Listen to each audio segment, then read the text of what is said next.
Nothing can be more frustrating when you sit down to watch one of your favorite programs on Apple TV and you run into issues streaming it. Well, in today's tech video, I'm going to show you how to fix Apple TV if it isn't working on your Sharp Smart TV. I'm going to show you a few really simple ways to try and solve your problem and get it back up and running again. The first one is probably the easiest one to try, and that's to unplug your TV from the wall outlet and wait 60 seconds. Now don't be impatient here, wait the whole 60 seconds and then plug it back in. This is very different from turning your TV on and off with your remote control. This is what we call a hard reset of your TV, so make sure you do this method.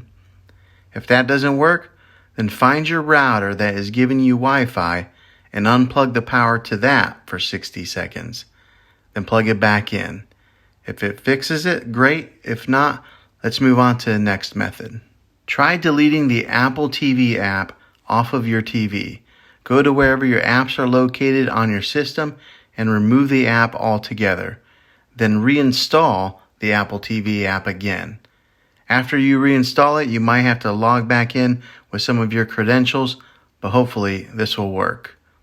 And if that doesn't work, then I recommend buying an affordable Roku stick, Amazon Fire Stick, or an Apple TV 4K, and plug that into your TV to use as your main streaming player. You'll be able to access Apple TV that way. Now I'll put links in the description down below of where you can get one of these devices. Well, hopefully this video was helpful. If it was, go ahead and throw a thumbs up on it.